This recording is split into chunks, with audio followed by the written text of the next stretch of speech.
Hi, everyone. Before I start the video today, I want to mention a couple of things before I forget. The first thing I want to mention is I hope everybody's having Merry Christmas and looking forward to the New Year. I hope everyone has a great time during the holidays and everyone has a great New Year. The second thing I wanted to mention was throughout this video, I'm going to mention a couple of things that have probably been discussed in my Facebook group called No Place for the Meek. And there's quite a few people there, and I'd go crazy trying to name all of them, but there's many smart people there, including Jana. There's a couple of Bills, and Bill Armstrong. There's Eric. There's Bill Gorman. There's quite a few people, and all of them contribute a lot in that group, and all of them have a lot of cool things to say. Although we may not necessarily agree with each other all the time, we kid around with each other. So if you want to stop by, then go ahead. It's called No Place for the Meek on Facebook. Um, it's a private group, so we don't just let anybody in. But you can try to get in. We let you in. Just keep in mind that we do a lot of things in there that is not considered politically correct. And if you don't like that, then you're simply not welcome there. We'll boot you out anyway. We just, there's no bullshit, no drama. We just do what we feel like it there. And we come up with a lot of discussions that you're normally not going to find in other forums. So I just want to thank everybody that's a member of that forum, especially Bill Armstrong, Bill Gorman, Jana, Michael, boy, Joey, Eric. There's a couple of Erics in there, about three or four of them. One of them is It Is What It Is Productions, and then we have Eric Durbin, Eric Moore, quite a few people. Anyway, this video, the other thing I want to say is it's kind of going to be a little bit all over the place because I'm really not scripting anything. There's just a couple of things that I wanted to discuss that I discussed in the past before in other videos or we've been discussing in the forum. The first thing that I want to mention too is that a lot of the information that I'm going to tell you here, before you go ahead and assume that it's special knowledge or it's required deep research, I just want to let you know that that's not the case. Um, Almost 100% of the information that I'm about to tell you came from things like travel guides, national park brochures, and historical locations. And what I mean by that are when you get to a pull out, like for example, in this video here, you see James T. Saban Lookout, Visitors Welcome Bighorn. And then near here, there's also a placard that you can read, and it gives you a brief history. And that is where all of this information came from. So if you were a tourist out there looking for the chest, you would easily be able to find this information. You could find it. The information in Yellowstone is readily available in the museums there, at the placards, at the pullouts, in the pamphlets, in the scenic byway guides, national forest guides, stuff like that. So the first thing I want to talk about is the poem. Okay. Now I mentioned in the past that the poem has two uses. Consider it like two layers. The first layer is it's telling you to use the thrill of the chase, the memoir, as a place to locate the hints. And of course, the second use it has is once you've located the hints and solved the clues, you then go back and you use the poem, and it's a map to the chest. Okay. So primarily, I'm discussing here how to use the poem to reference the hints and try to avoid the red herrings. But even though, like I mentioned quite a few times now, you're going to find some red herrings. We all know them, and most people assume that they're hints, and they start reading For Whom the Bell Tolls. Those are not the hints, in my opinion. Those are just red herrings. You can't find the hints by just casually reading it. You have to let the poem guide you, sort of as if the poem is a map or a table of contents. Okay. So the first stanza we already discussed, and the answer to the riddle in the first stanza is the memoir. He's alone in there, and I show you he's alone on page 23. His treasures bold are in there. He keeps his secrets in there. and he discusses his hints, riches new and old, which we know for a fact do exist there. It's just that the chapters that contain the hints are not placed to aid the searcher. In other words, you're going to have to look for them. Okay. And Forrest tells us over and over to read the book, read the poem, and get the poem in memory, read the book, and look for aberrations, things that live out on the edge. Well, aberrations are unexpected, out of place, not ordinary. So you're looking for things that just seem out of place. I'm not talking about incorrect facts, like for example, when he gave the wrong plot for whom the bell tolls. That is not really an aberration. That's a mistake, right? But an aberration will be where maybe he goes off on a tangent and discusses something completely different, okay, than what the chapter is about. And it leaves you scratching your head and you're like, well, what the hell is this here for? I don't get it, right? Those are kind of aberrations. When you read the rest of the poem, in my opinion, all these places, like beginning where warm waters halt, the canyon down, no place for the meek, etc., they exist in two places. One, they exist in the real world. Two, they exist in the book. The thing is, I believe that they're all analogies. He doesn't name anything direct. He indirectly describes the area. And more importantly, I think he describes them as if he's back in the 1930s and 1940s. So you kind of got to look for stuff like that, in my opinion.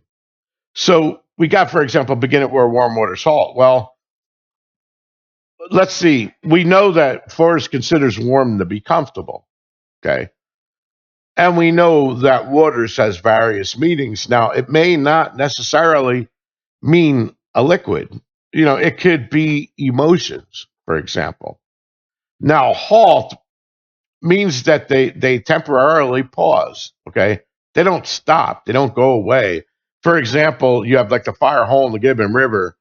They both form the confluence of the Madison, but they don't halt. They physically disappear. They stop. They're gone.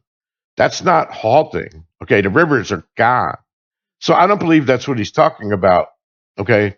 So in the book, when he says, begin at where warm waters halt, I think we're looking for where his emotions change, where the situation that he's in changes. In other words, think of warm waters halt as, let's think of the opposite, because they're halting, right? So when they halt, they're not the way they are. So picture yourself like in calm water. Everything's going along smooth. His life is moving along. There's nothing going wrong. All of a sudden, the waters are not calm anymore. They're turbulent. Okay. They halted. You've heard like people say, you're in rough waters ahead. People have idioms like that where they've been saying over time, well, for example, really good one is things are going to get wild, pretty soon. So I think we're looking at a book. He's kind of describing what to look for. Now, it may not necessarily be in one place. He may be telling you that each of the hints is going to have this pattern. It's going to start out with something happens. For example, if you look at the Totem Cafe caper, he first gets fired as a paper boy.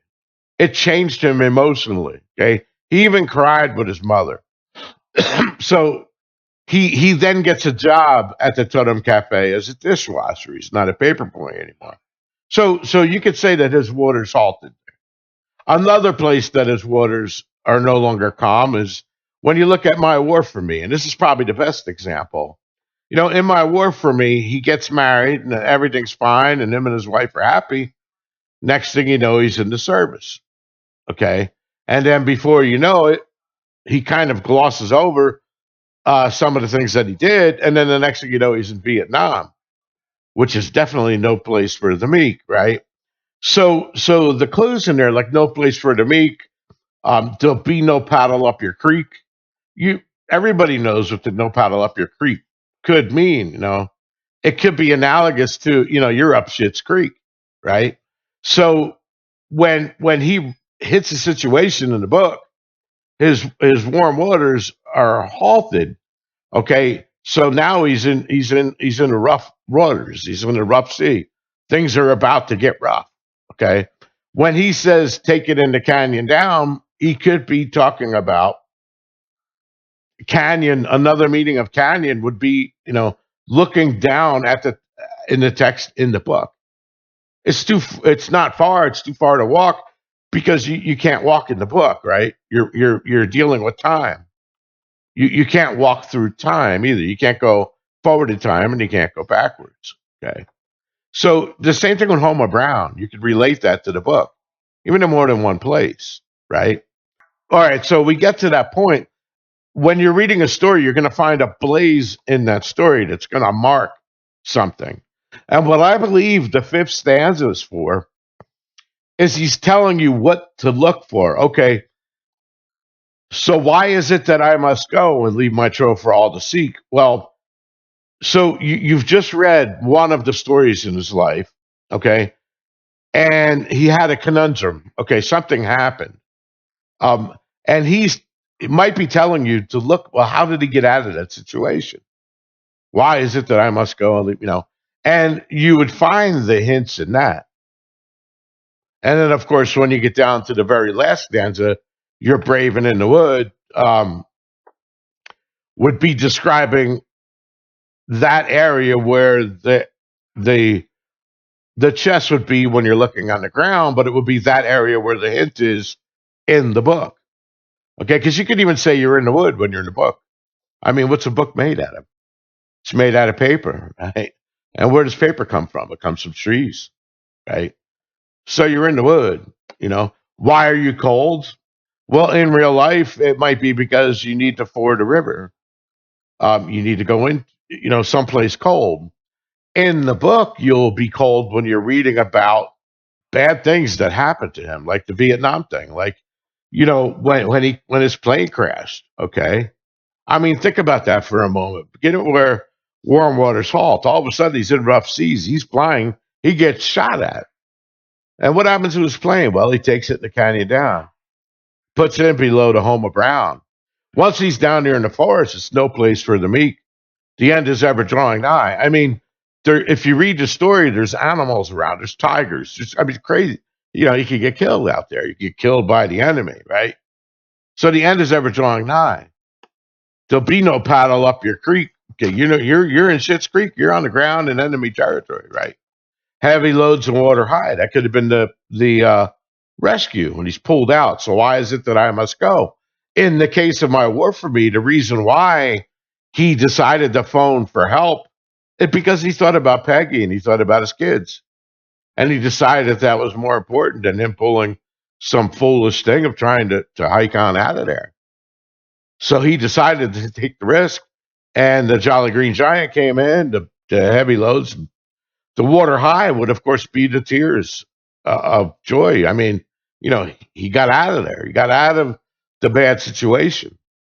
And if you look at his book and even the poem, it seems kind of dark. It seems to be discussing bad, good. There's a bad outcome, it turns into a good outcome. So his stories, multiple stories, if you can't pin them down to the book, are going to follow that same pattern. The warm waters are going to halt. He's in no place for the meek. Another example, teaches with ropes. Okay. In that chapter, he discusses going into another business with the Kachina dolls, right?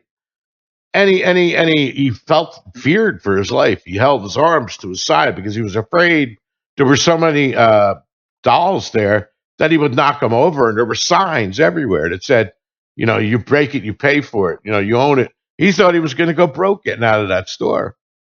So what was the good outcome of that? Well, when he got home, he decided, so why is it that I must go? He left because them signs that they this was no place for the meek. Okay, in that store. So he went right back to him and his wife's gallery and immediately put signs there, please touch. Okay, so that was the good outcome. So I believe that's kind of how you get to the hints. So how would you use that information to get to the real world once you've been through the hints? Well, I'm going to give you just one example here, and I'm not going to give you a whole sob, but let's discuss Mammoth Hot Springs and think about the chapter Totem Cafe. When the good outcome came, okay, he's describing what he did when he washed dishes. And he talks about how the scalding water put white canyons, cracks, and crevices in his hands. Okay. And the brown gravy, the smell of it. He's basically describing the sulfur smell and also the brown algae that you're going to see there, for example. Right. So that's how these hints might play into the real world. It didn't happen in West Yellowstone. That was where he got fired. Okay. Then he said he went to the Totem Cafe. If you read about that, he says it was on the main drag of town. And then he goes and he says, well, if you want to call 5 blocks the main drag. Yeah, that describes West Yellowstone, but it also describes Mammoth. Go ahead and pull up Google Earth or a map. Go look at it. There's 5 blocks where the hotel is, and then it cuts down to the south where they have the old historical district. Okay, and all that stuff is built around Capitol Hill. And then, but just when you're reading that, if you use your imagination, he's kind of putting you there. So how would you verify it? Well, you can verify it by looking ahead in the poem. What's the next clue? Can you find a spot that he, without forcing it, that'll easily fit in to the same area that he also describes in the book or the poem, right? So begin it. Well, if you look at the history, and again, this is from the travel guides and the park brochures, the history of Mammoth Hot Springs, that's the first place that they actually built up in the park. That was also the first entrance. And that was where they began the Grand Loop Road. That's 12 o'clock. That's the north point. And all of the exits are numbered counterclockwise when you go through there. So if you go left from Mammoth Hot Springs, you're going to end up down by Madison Junction. Okay. And that's the west exit. If you keep going down by West Thumb and down by Old Faithful, there's the south exit. Now you keep going around again. If you go that way, of course, it's not a one-way circle. You can go both ways, but you keep going. The next exit you're going to find is over by Yellowstone Lake and the fishing bridge. That's the east exit. Keep going. Now you're going to end up by the Tower of Falls. Okay, where 212 begins. That's the northeast exit. And then if you go again, you're ever drawing nigh, you're stuck on that loop. You're back up at Mammoth Hot Springs. So if we were standing at Mammoth Hot Springs, me and you, me and anybody, and everything is relative, right? Everything is local at this point. If I said, "Hey, let's meet at the canyon," well, in Yellowstone, there's probably 1,000 canyons, right? Just in Yellowstone. So, but which one is the canyon? When he uses the word the, he's automatically telling you that he's assuming that you know what he's talking about. So, if we were talking about the United States as a whole, and I said the canyon, well, there's no question that it's in Arizona, it's the Grand Canyon. Well, if we go local, you know, again, if we're sitting in Niagara Falls and I said, "Hey, I'll meet you at the falls," what falls do you think I'm talking about? If we're in Yellowstone and I say, "Hey, you see this road here, this Grand Loop Road, take it in the canyon down," which way are you going to go? Picture yourself sitting at Mammoth. You're probably going to head east, okay, southeast. You're not going to go west. Yes, there is a canyon to the west. Like I said, there's canyons all over a place. But the canyon is the Yellowstone Grand Canyon in this case, right? So we're taking it in the canyon down, not far, but too far to walk. Well, the distance from uh, Mammoth Hot Springs to Fishing Bridge, say, is 52 miles. Okay, so it's roughly going to be 30 some odd miles, or between 30 and 40 miles to get to the canyon. You're not going to walk 30 miles. You're going to have to take a car. Now, there's a reason why he's telling you to take it in the canyon down. if you look at what's there, he's getting you to follow that road and not turn on the 212. He doesn't want you to exit there because you're not in the canyon down yet. And then the next turn you're going to hit is going to be right there on Norris Canyon Road, right?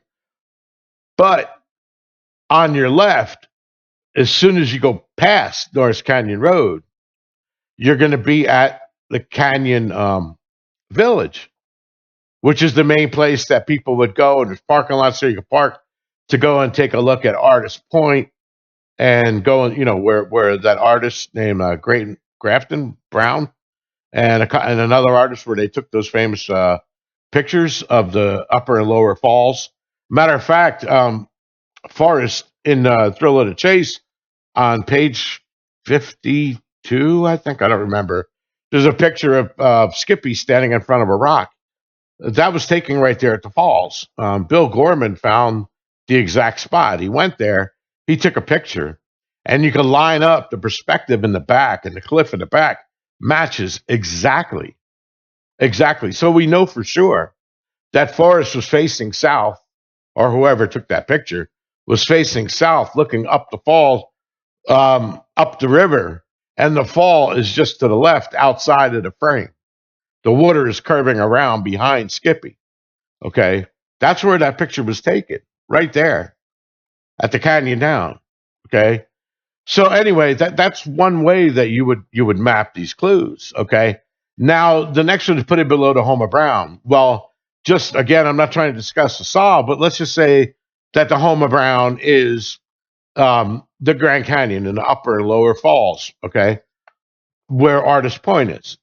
Well, if you put in, he's put in. Okay, if you're in the water and we're riding in a boat, and I say put in, over there, we're going to put in at a pier. We're going to dock, right? Well, if you're on a road or on a turnpike or on a parkway or on a main road, and I told you to put in, I'm telling you to get off the road, turn off, put into that parking lot, put in at the turn. Well, once you pass Norris Canyon Road, the next put in to get off the loop road, the major put in, would be the fishing bridge and the eastern exit. Okay. Now, I want to go back and discuss these things a little bit more. Again, I want to point out that this information is readily available. Now we look at Yellowstone Plateau. Okay, it dates back 11,000 years. And matter of fact, when they were building the post office in Gardner, down in inside of Yellowstone at the north exit, they discovered a Clovis Point. Yellowstone had at least 26 Native American Indian tribes associated with it. The Crow Indians, the Kiowa, the Blackfeet, Nez Perce, Shoshone, Sheep Eater, Bannock. Okay, and most of the places that are named in and around Yellowstone were named by those natives. Okay, so when he's describing the poem and he's referring to these geographic locations, he's probably going to use analogies that make you think about what the natives would call these places. Okay, and there's a lot of them.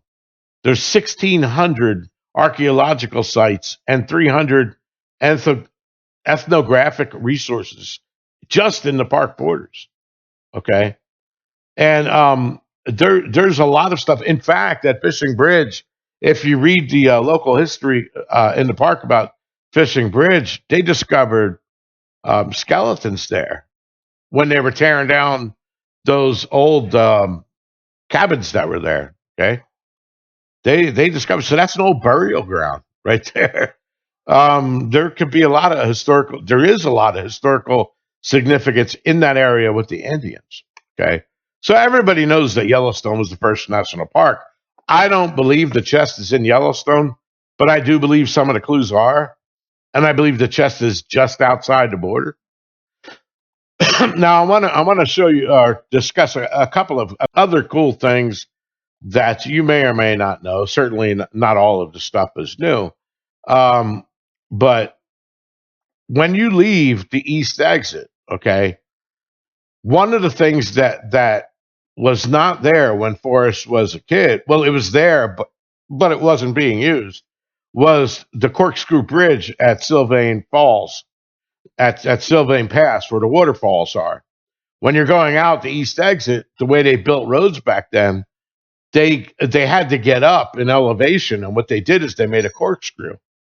When you were leaving the park, you would make all left turns coming out of there. It would be a left turn, a corkscrew. Corkscrews, for example, are ever drawing nigh. It's taking you up.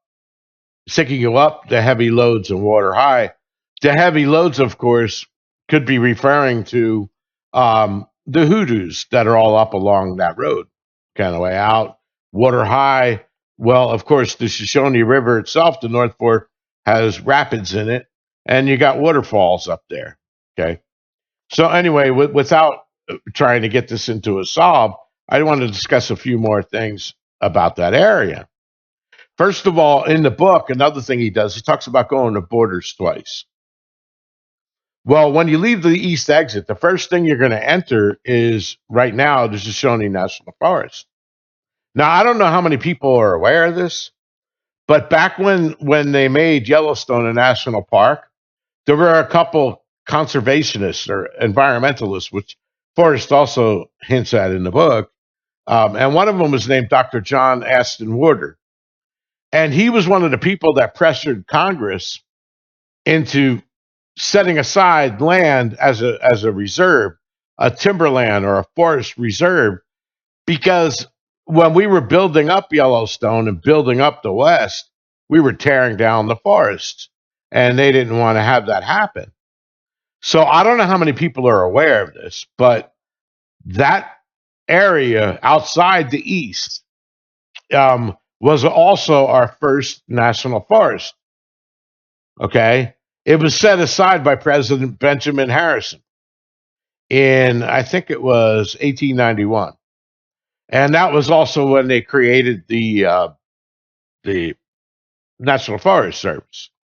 And the first national forest is actually the Shoshone. Okay. But before it was called the Shoshone, it was called the Yellowstone Timberland Reserve. Okay. Now, it's changed ever since President Roosevelt, during his tenure, the first National Forest Reserve, it ended. It ended. It no longer existed. It eventually became multiple national forests: the Shoshone, the Bridger Teton, the Custer, the Caribou Targhee, for example. Those are all part of what used to be the Yellowstone Timberland Reserve. Now, let me show you something interesting about that. Let's see, what do we have? A couple of pictures here I wanted to show you. Oh yeah, and this is where I'm saying I'm kind of going to be jumping around a little bit. Here's an old shot of that Corkscrew Bridge coming up Sylvain Pass. Down here is coming out of Yellowstone, okay? And you would basically go and you would make all left turns. They had these loops. Now, right now, what they did is the highway goes up on the actually that would be north of this picture here. It's up here and there's an overlook, and you can park your car and look down, and this thing is still there. It's no longer used, but it's still there. You could find quite a few pictures of that online. So that could be an example of ever drawing nigh. And this is inside the park. Okay. So here's what I wanted to show you, though. This is an old map, the 1800s. Here's Yellowstone. Okay. Now look at here. This Yellowstone Park Timberland Reserve, this area. You notice that this is approximately where up here, actually, where Wapiti, I think it's called Wapiti, Wapiti, and then Cody, of course, would be somewhere over here. That road takes you out that way. This is the hoodoo or goblin lands, the Indians would call it, or the labyrinths. You're not going to find, this stuff. You don't need to do any research to find this. This is all easily found. But as you go back in time, you can see a lot of these places in the park and outside the park had old names. But you could consider, okay, if this is where the east exit is, well, it's probably up here, right? So if that's where the east exit is, once you leave, you could say you're in the wood.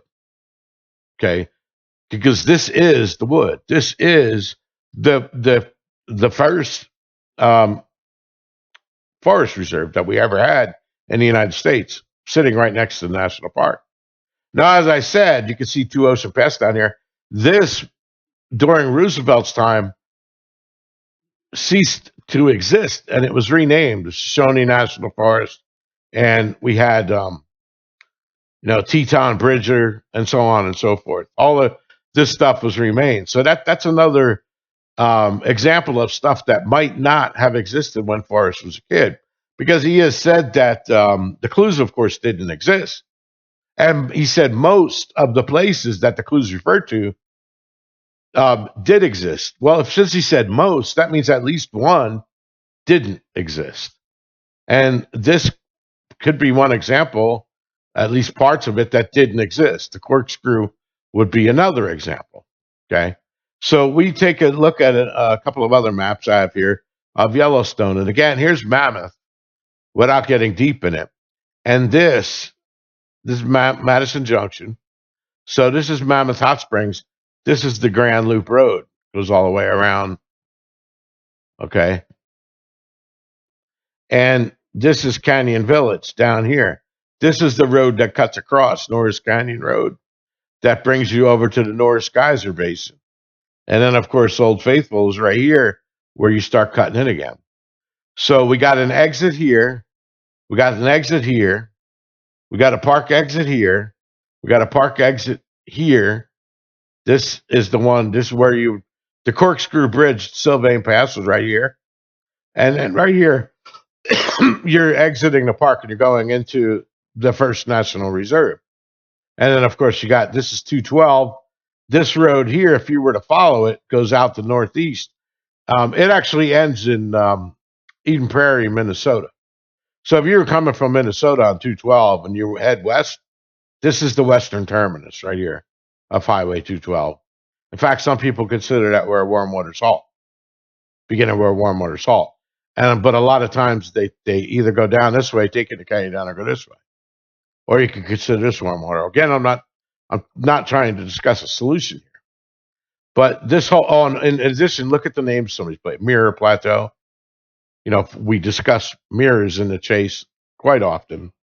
But this is not special interest. So if I said begin it and take it in the canyon down, you're going to head this way. You're not going to go this way. Yes, there's canyons here. Canyon here, canyon here, canyons all over. But the canyon is right here. They said take it in the canyon down. He's automatically telling you to go this way. And again, this from here down to here is 52 miles exactly. And then it's 52 miles from here. You'll end up roughly at Laughing Pig Rock. Remember how Forrest said he was laughing when he left his car after the chest? Well, the very last hoodoo that you'll see on this road when you go through the labyrinth is going to be the Laughing Rock. Once you pass the Laughing Rock and Signal Peak, you're now in Wapiti Village. And then you go through the village, which is kind of a flat area. You're out of the canyon now. And then from there, of course, you're going to hit the Bill Cody Reservoir, and then you're going to hit Coulter's Hell, and then Cody, right? Anyway, all this stuff is documented in the park, in the byway documents, in the National Forest documents. None of this is special interest. Some of it you may only see on signs. For example, here's a sign that's at Madison Junction.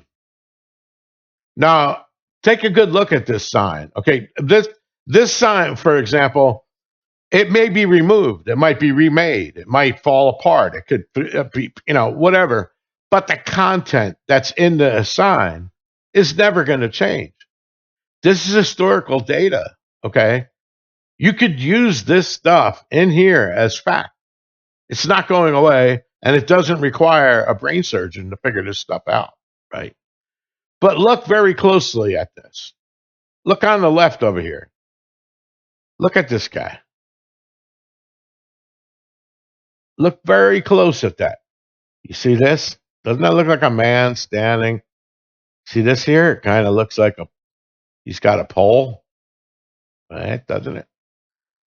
Of course, it's mirrored, but now go back and look at the Too Far to Walk book, the cover with the man shadow over the water.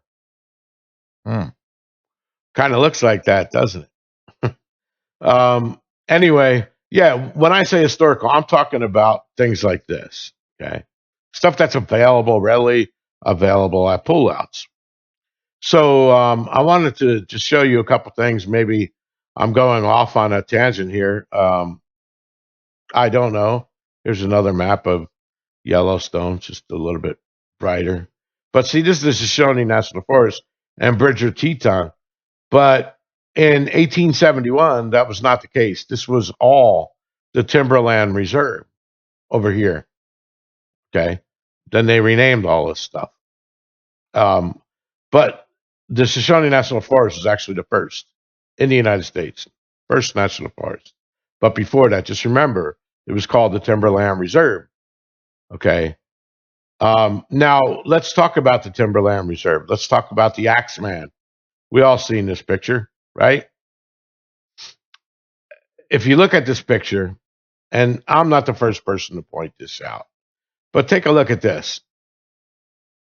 I don't know if you know what this is, but that statue represents the CCC. Okay. The CCC, let me show you their real logo. I'll show you this one. The Civilian Conservation Corps. That existed only, I think, until 1943 when it was disbanded. Okay. But the CCC was responsible for building a lot of the stuff that you see at the overlooks and stuff, the bridges, the corkscrew, everything around there, the maintaining the roads, building the roads. Most of that was done by volunteers in the CCC. Okay. And if you look at the CCC logos, you could see how they represent the men. They had, these were foresters, they were firemen, and they were just general laborers. Okay. And, take note of these years too, because I want to show you something interesting.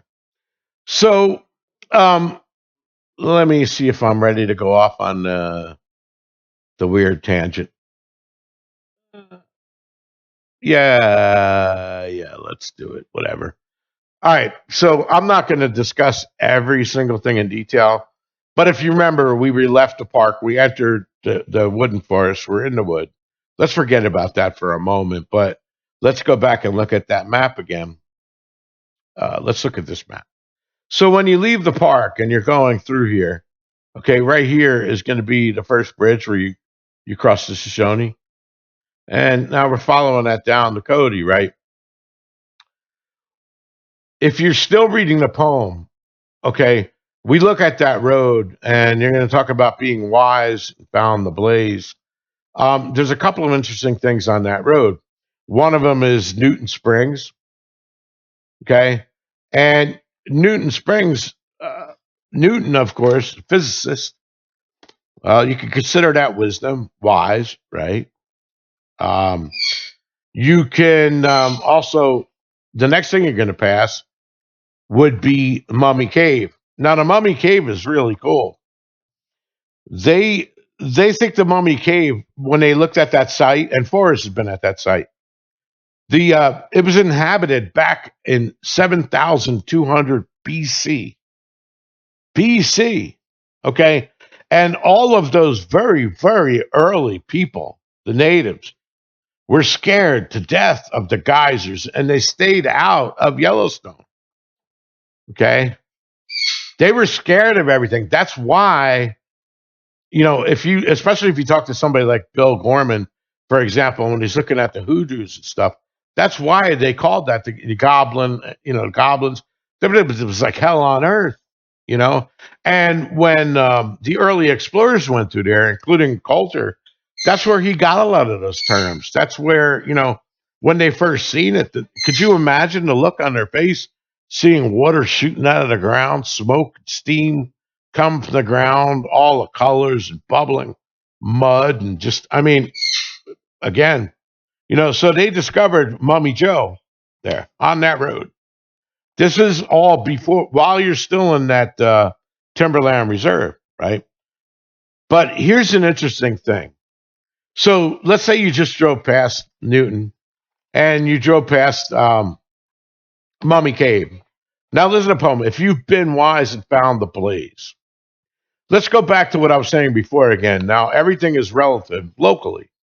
So when we said the canyon, we picked the Grand Canyon because that is the canyon in Yellowstone, probably in Wyoming. There's thousands of canyons, but that is the canyon locally. Okay. Well, if you're on that road and you're in the Timberland Reserve, and I say the blaze, what is the first thing that should come on your mind? The Blackwater Creek fire, 1937. Okay. That is the blaze. Is it still burning? No. But it's infamous, it's historical, it ain't never going away. Here's the blaze that you would see as soon as you pass Newton, okay, Newton Spring, and then you're going to go around the bend and you're going to see this firefighters memorial to memorialize the guys that died in the Blackwater Creek fire. This memorial, if you look closely at it over here, if you look down on this, okay. Well, first of all, let me explain this thing. This is the main memorial for the firefighters that died in 1937, August of 1937. I think it was the 23rd or the 22nd, 21st. I don't remember. Right around Forrest's birthday, these guys died. Okay, and I'll get a little bit back to that a little bit more, but this, you can't see it from here, I don't think, but up in the mountain back there is Clayton Peak. Clayton Peak is where the fire actually took place, or the hottest part of the fire, or whatever. If you read the documentation on the pullouts here, up there in the mountain. Now, this is a hike that I don't think Forrest could make. It's quite a few miles, and it's rugged as hell. It's definitely grizzly territory.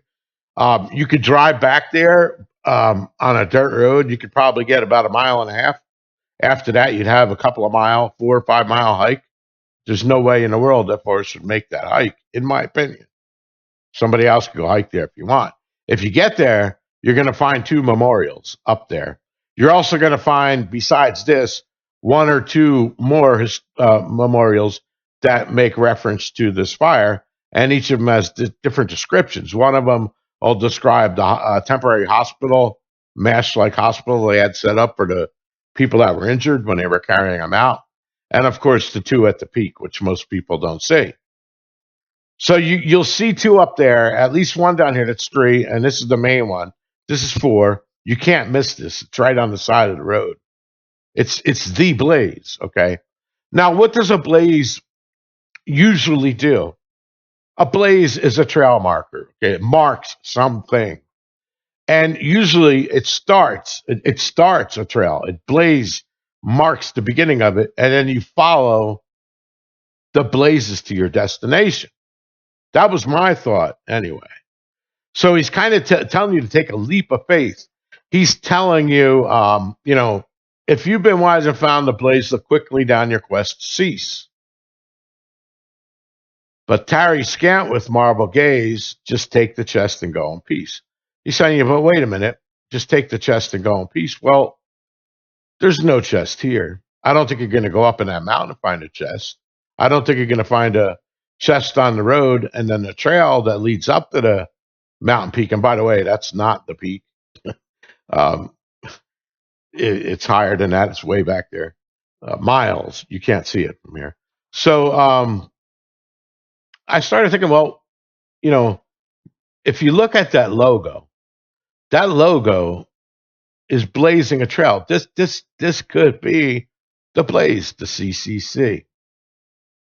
Now, if you read the documents on that site, okay, for that fire, you're going to quickly find out that, let me see where it is here.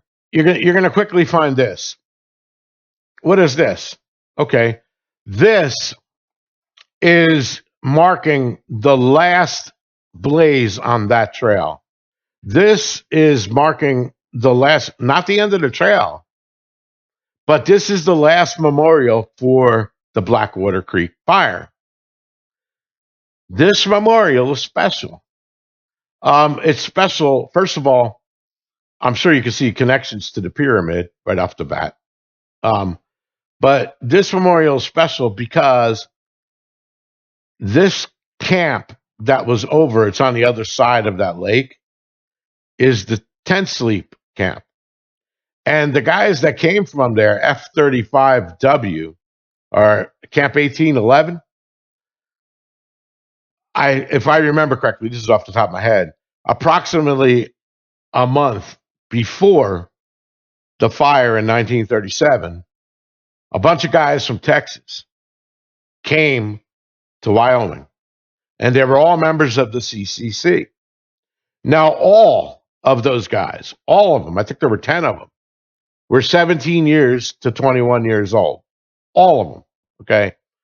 And all of them lived near Austin or in the suburbs near Austin, close by.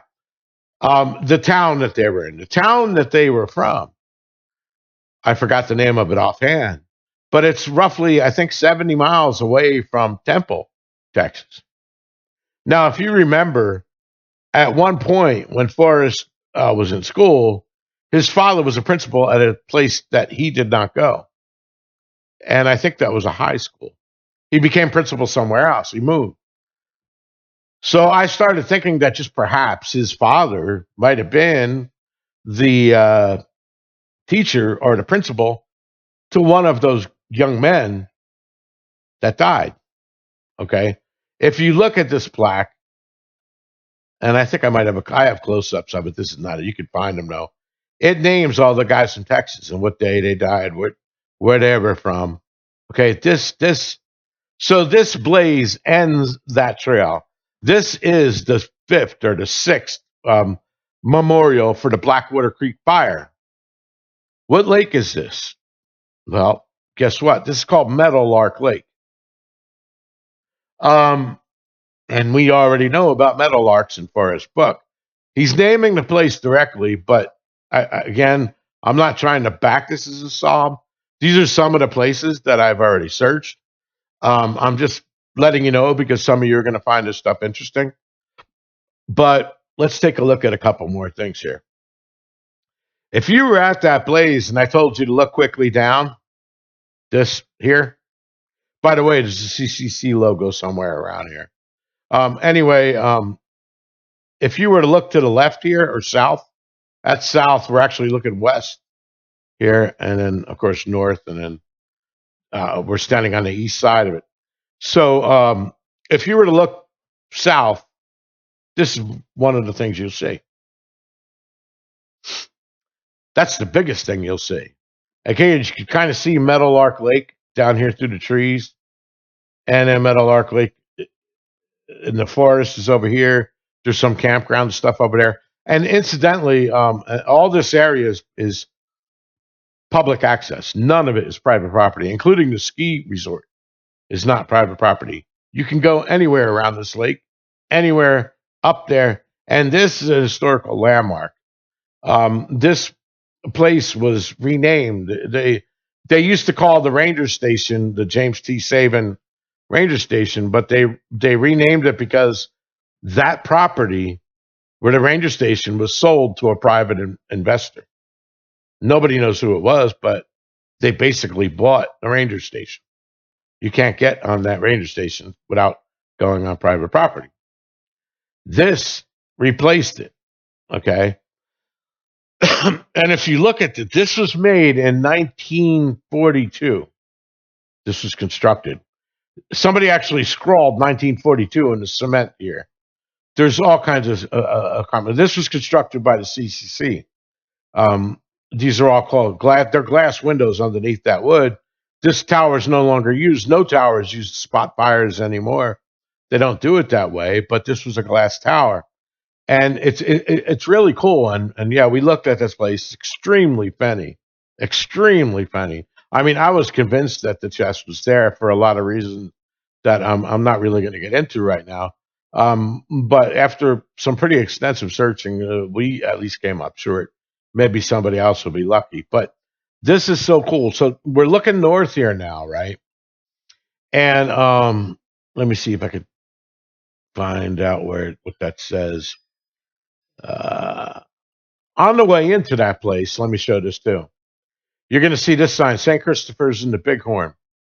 Chapel for the travelers. Okay, it's basically an outdoor chapel. There's benches outdoors. The altar is outdoors. The the cross, everything, and I think there's even a bell ceremony that they do here. This chapel, I'll show you where it is in a second, is the second outdoor chapel that you would pass following the poem here. Okay, so if that's his church in the outdoors, I don't know. And incidentally, here's the Grafton Tyler Brown painting of the falls in Yellowstone. Because the guy who painted the original picture was not the only one who painted that. Grafton Tyler Brown, of course, was a pretty famous Black American artist, and you can read about him even in the park documentation. So anyway, we pass the chapel and we get into this place. This is the sign for that monument at Meadowlark for Company 1811. This is overlooking the Meadowlark Lake. The tower is up in this area. Over here is a dam, also built by the CCC. Okay, as it goes down through the canyon here. And yeah, we looked over by the dam. We looked all over this place. Anyway, these again were all where I got my history from. This and pamphlets. Okay, none of this required any research that your average tourist could not easily find. Okay. Here's what that sign says for those of you that want to read it. Dedicated to the men trapped in the Shoshone Forest Fire, August 21st, 1937, died in the line of duty. These are the guys, enrollees. These are the guys that were burned, and not all of these guys died. Some of them are just burned. But this was Company 1811, CCC, Camp F-35, and I forgot what that has.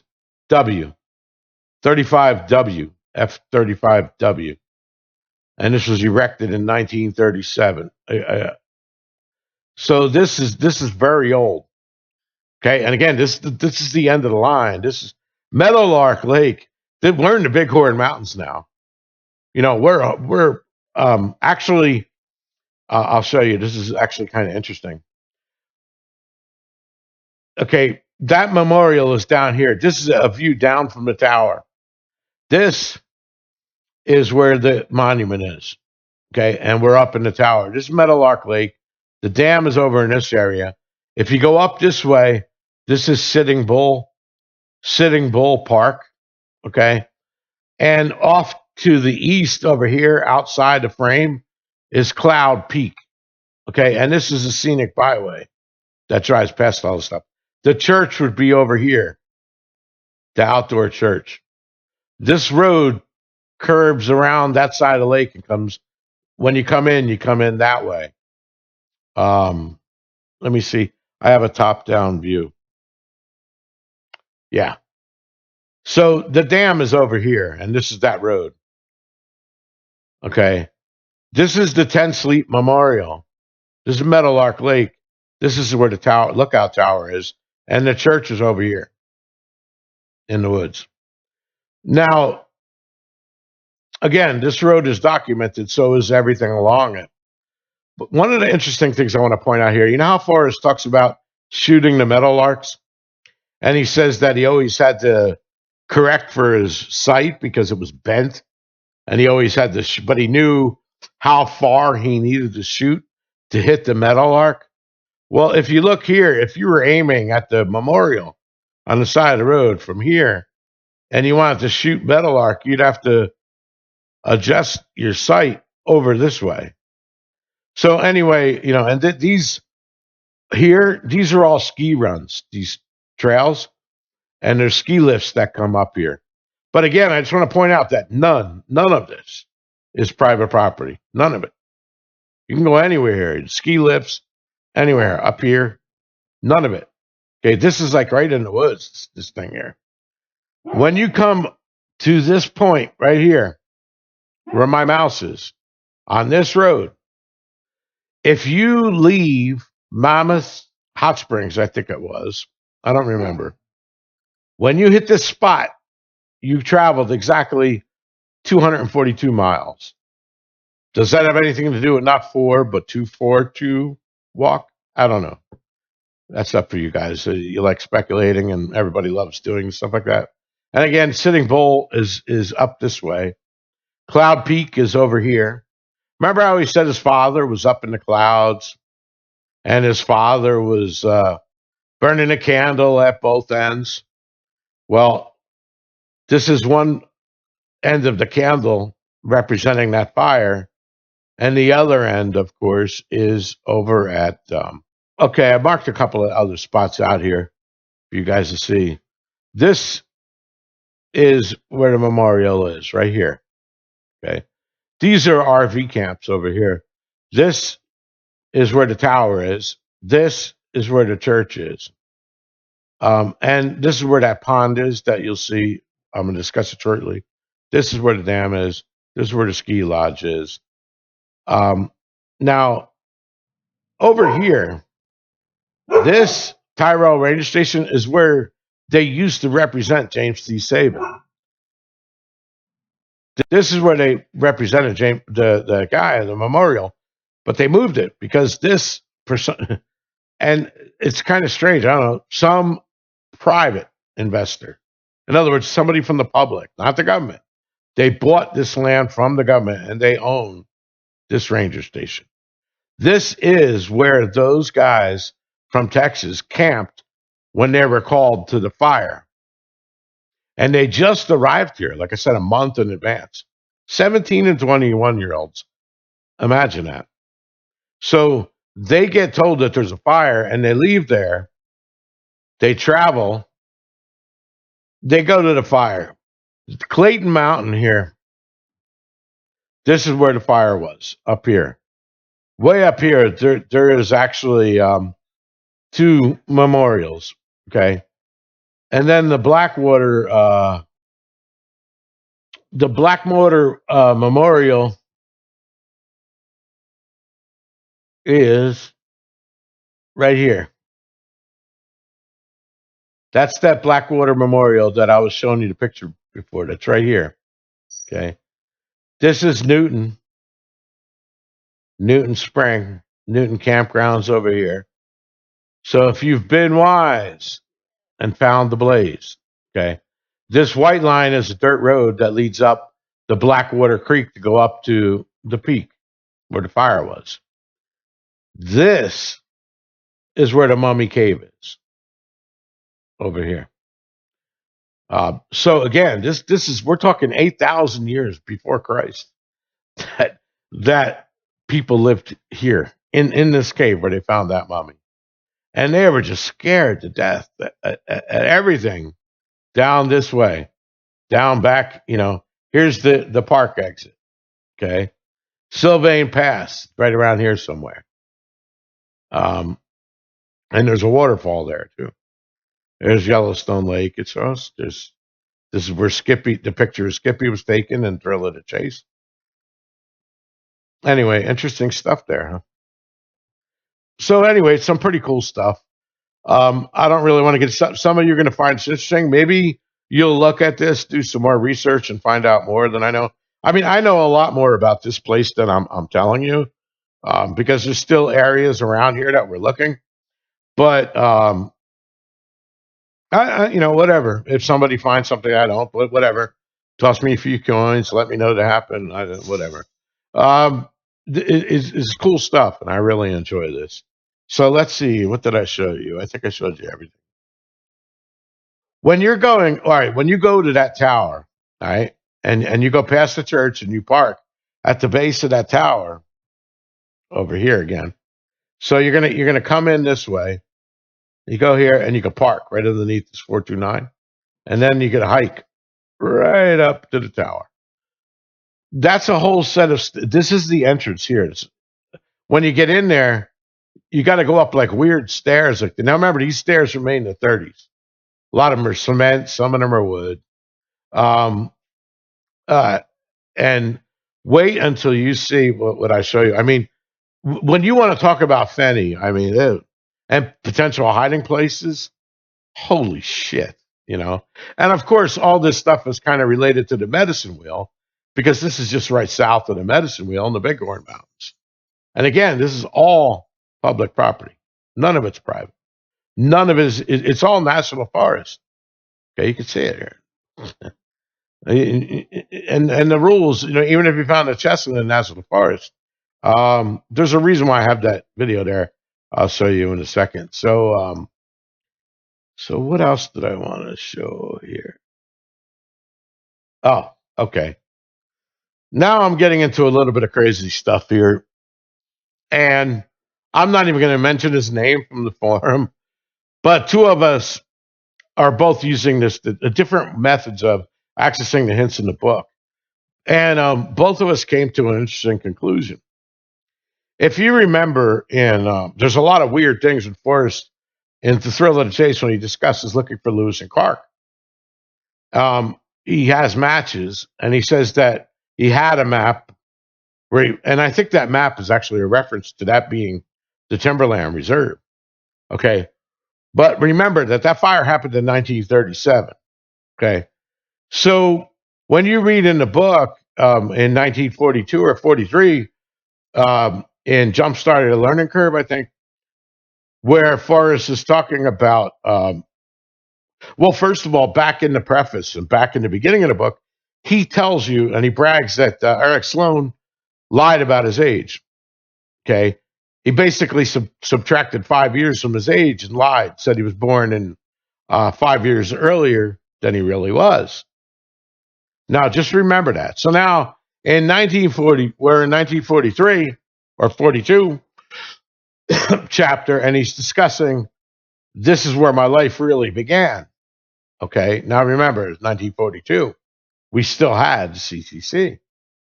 Okay. So this is where his life really began. If it were for the first 10 years, I would have nothing. I would have the only thing I had was my name. Okay. Or something like that. Well, I don't know how many of you looked at this. I'm pretty sure a lot. I know I've seen it mentioned before. Inside the front and the back covers of The Thrill of the Chase, there's an ID here for Forrest Fenn. And if you look at it, it says his age is 17. Now, 1942 plus 5 would make him 17. Okay. In 1942, if he was 5 years older. But when you read the weight and stuff, 190 pounds or 140 pounds, and you look at this, you're like, my God, look at the picture that's in here. Does that look like a 17-year-old Forrest Fenn? No, it doesn't.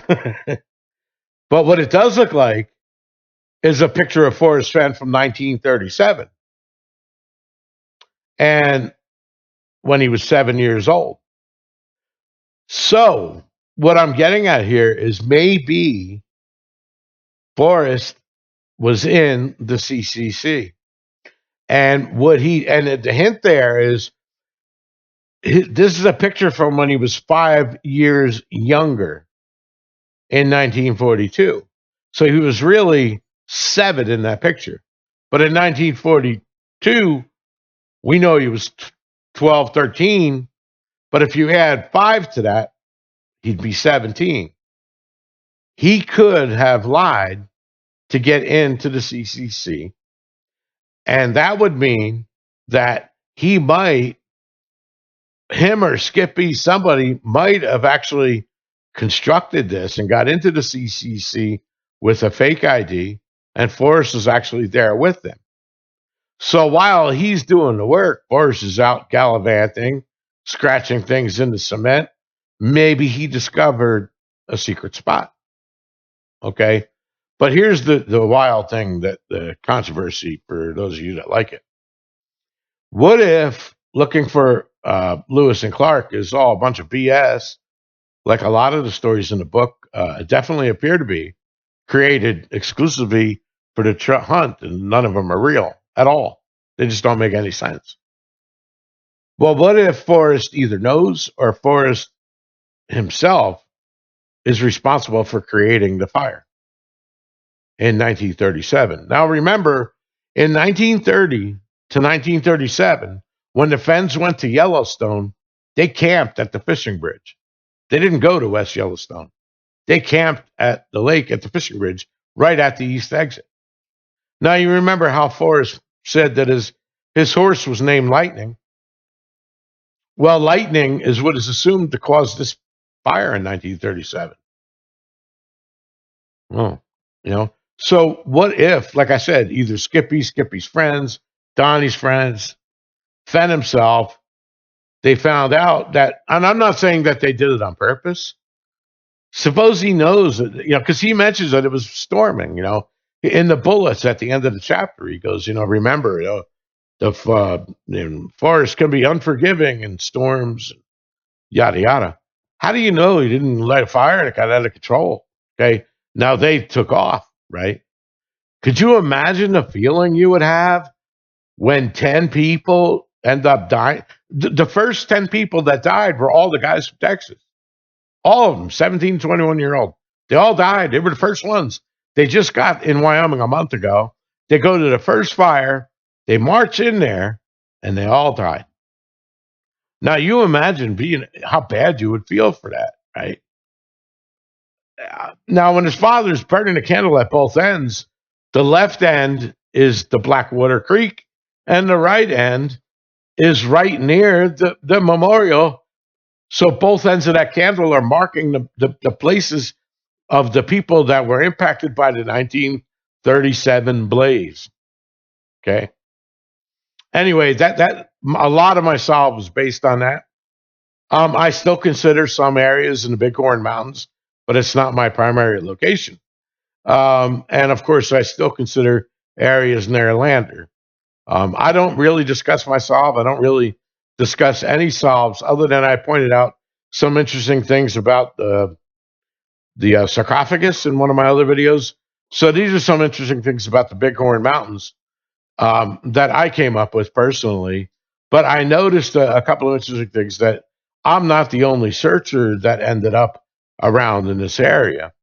And I'm not the only searcher in my group that are using the book against that. We have completely different solutions, but we're all ending up close to each other. So there's something to be said about that book, and about how I'm telling you to interpret the book to locate the hints. If you watch videos by people like, I don't know, R.F. Hecky, for example, not that her videos are bad, but that's old news. And that's not how you're going to solve it. And you also don't need to be reading all these other books. That's done and tried. People read all those books. People know about Catcher in the Rye. It's not absolutely nothing new in any of that stuff. Okay. What I believe that, and again, that's interesting stuff, but I believe there's a method to accessing the hints in the book. And I proved that method, at least how you start it. But that doesn't leave any speculation, at least to me, when you get to page 23, right? So, and there has to be a way to skip that garbage and find the hints. And I think that I'm doing it through the way I'm interpreting and using the poem. Again, I don't believe any of the poem clues taken at face value are ever going to refer directly to a place that you're going to find on Google Earth. It's far too vague. And the same thing, he says that toponymy is not required. Toponymy is the research of names. How did they come to be? Well, if that's not necessary, we can't really rely on using old native Indian names. But what we can rely on is historical stuff that's documented in pamphlets and stuff like that. And what I believe he does in the book is he paints a visual picture with his words of what the area is going to look like where that clue is. So beginning where warm water salt may not even be referring to water. It may not have anything to do with a hot spring, which is the whole reason why I ended up at Mammoth Hot Springs area, not because it's a hot spring itself, because there are better choices. In fact, if you're going strictly by the names of the water, Mammoth Junction would be better. But if you read the descriptions in the book, he's not describing Madison Junction to me. Anyway, before I go, I want to point out there's a very cool video, and I'm going to leave a link to it. That somebody, and I don't know who this person is, but basically he hikes up to that tower. And the video is, 19 minutes long. You could skip around it, but it's pretty cool. And he's an old man, and he's making this hike. And when you watch this place, you're not going to believe it. I mean, let me see. He shows a lot of those pictures.